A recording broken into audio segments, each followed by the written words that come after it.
नाज़रीन, हैदराबाद जे परेट आबाद वारे इलाइक़े में लॉकडाउन जी पाबंदियुनि बावजूद शादी जी तकरीब मुनक़िद कई वई आहे। वधीक तफ़सील ॿुधाइण लाइ असां टेलीफोन लाइन ते मौजूद आहे सलीम मलाह। जी सलीम, छा तफ़सील आहिनि?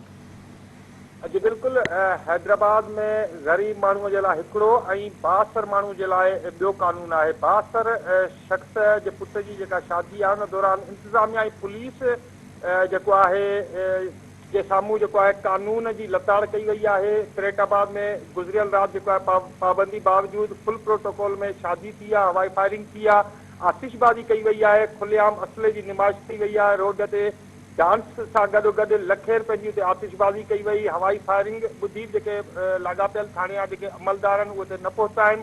जॾहिं त आमतौर ते थींदो ई आहे त जॾहिं SOP जी भञकड़ी ते जेको आहे ॿियूं ग़रीबनि जूं जॾहिं शादियूं हूंदियूं आहिनि त उन्हनि ते भारी जुर्माना विधा वेंदा आहिनि ऐं गिरफ़्तारियूं सां गॾोगॾु उन्हनि ते केस बि दाख़िल कया वेंदा आहिनि।